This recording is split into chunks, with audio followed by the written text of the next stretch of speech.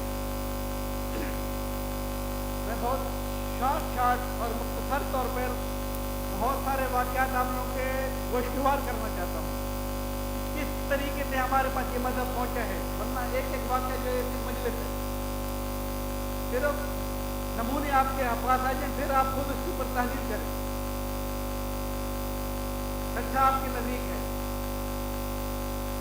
شاید آپ کو مجلسی ہے تاکہ اس لیے ہو جائیں گے کہ نام پہ نام بہت آ رہے ہیں، تو یہ میری مجبوری ہے کہ نام مجھے بتانے ہیں۔ اچھا کہ قاضی جو بیٹے ہیں اس کا نام ہے احمد کھٹوی، ان کا معروف ہے قاضی زادے، حنفی مسلک کے قاضی احمد کھٹوی، قاضی زادے حنفی ہیں، سنی ہیں، عالم بہت بڑے ہیں۔ امیر المومنین علیہ الصلوۃ والسلام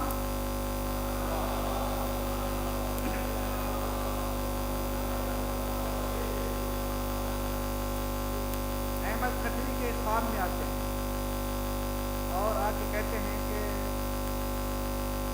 تفسیر کشاف یار اللہ کا مشکل کی کتاب ہے، معتزلی مسلک سے تعلق رکھتا ہے، تفسیر کشاف اہل سنت کی تفسیر ہے، اس کی آیت انما ولیکم اللہ ورسولہ، بچے کو یاد ہے، اس کی تفسیر پڑھیں۔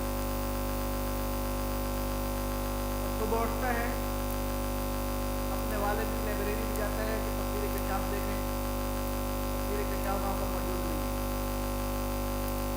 چھٹا علم کا شہر ہے، علمی مرکز ہے چھٹا، دوسری لائبریری میں گیا، تفسیر کشاف نہیں ملی، کیا کروں، تفسیر کشاف میں مولا نے حکم تو دیا لیکن میں ڈھونڈوں کہاں سے۔ توجہ عزیز رحمت توجہ رکھیے گا کہ میں عرض یہ کرنا چاہتا ہوں کہ آپ آگے بڑھیں، ہدایت کے راستے کھلتے جائیں گے، بڑھنا ہماری ذمہ داری ہے۔ کربلا کے میدان میں 30,000 کا لشکر تھا، روایتیں تو بہت ہیں، 6,000 سے لے کر 2 کروڑ کے روایات، لیکن جو روایت صحیح امام باقر علیہ السلام نے پیش کی ہے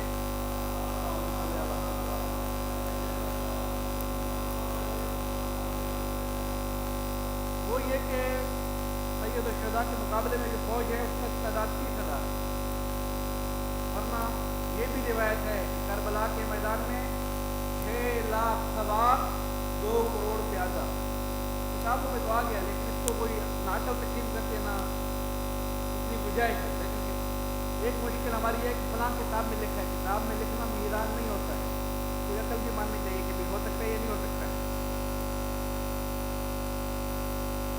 بہرحال یہ ایک علیحدہ موضوع ہے۔